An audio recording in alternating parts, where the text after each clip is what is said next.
Welcome back. Hope you had a great week. It was a little bit quieter in terms of the presidential primaries, but of course, Biden still very much in the spotlight. And if you remember from last time, people are complaining that Joe Biden is too handsy, and it is a known quantity that we've known for a while, but has really, for the first time, blown up in the media. People on the internet have always been talking about but this is the first time that we've really seen this on cable news, and it's a big problem for him. Two interesting things happened with this story this week. The first one is that Joe Biden's camp actually accused Bernie of putting this story out. Now, if you remember last time, I said that it appears to me that this woman did this on her own. I don't actually know for sure, but maybe somebody did put it out. I don't know, but Bernie denies it, of course.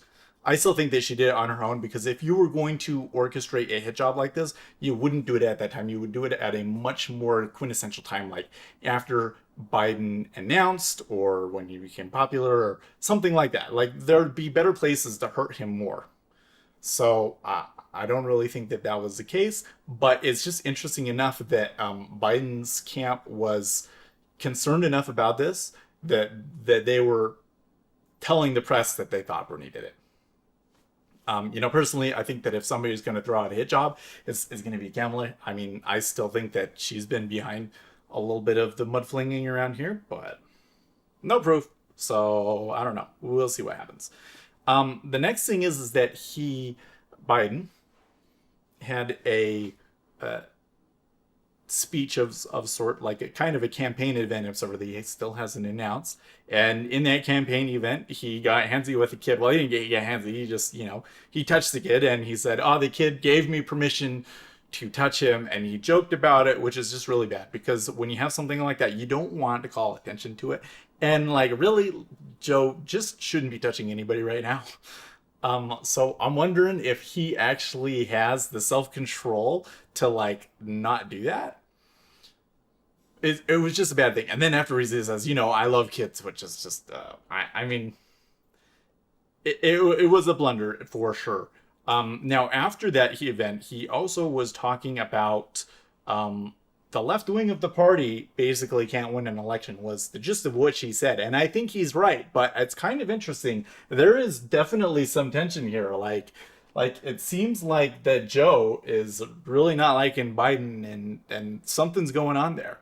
So we'll see how that turns out. But as time goes on, that might become more of the dynamic as Bernie versus Biden. It would, with some of these other people like Kamala just kind of, waiting for one of them to take each other out and then take all of that person's support, and, kind of like a stalking horse sort of a thing. Anyways, and there is this interesting dynamic going on right now already, where a large portion of the Democrat Party appears to be unhappy with their choices and is moving from candidate to candidate, trying to see somebody that would pick up some traction to put their support behind. So this is the flavor of the month syndrome, and we've been seeing this a lot in elections lately. It happened when John McCain ran, and it was like anybody but McCain after he was doing really, really well. Remember, it was Huckabee and Mitt Romney were all kind of fighting, and there was some other people that kind of picked up some traction. Remember when Mitt Romney ran, it was like literally every other candidate that was running got to have their moment. Even Ron Paul got his moment. You remember this? Well, now this is happening in the Democrat Party. And so it started with Beto. And because Beto's rollout was so terrible, this week's flavor of the month is Pete. He is a mayor, and he is gay. And I don't know, there's not a whole lot else to say about him right now. We'll kind of see as he establishes himself more as a candidate. But some people in the Democrat Party really like him for some reason, and this appears to me to be again the sort of like some people online are kind of orchestrating trying to make him popular, and so they've been speaking about it a lot on the social media and the Reddit and all of these sorts of places. So we'll see how long it lasts. I was too lazy to print his picture out, but it appears that he has raised enough funds and that he will be in the debate too. So I think that we need to like redo this whole thing, and we'll see what we can come up with for next week. But we need to get, everybody that has qualified, and then we need to start looking at individual states. And just as a preview, the four big places that we're looking at are New Hampshire, Ohio, Nevada, and South Carolina. And then after that, it's Super Tuesday, and there's a bunch of states, including California, which is just extremely important for Democrats, right? Well, it's just such a big state, and it has so many delegates. So we'll talk more about that in the coming weeks. The thing is we're just so early. This thing that it seems like people are unhappy with the field right now is it's to be happening this early. Usually when this happens, it's not until like after the debates even, and to be getting it in March and April is just really interesting. And I think it kind of shows that this field is not quite as strong as it was originally built, which is not a good sign. But, the Democrat Party has been through a lot lately. So, it's not really their fault. Anyways, that's all we have for this week.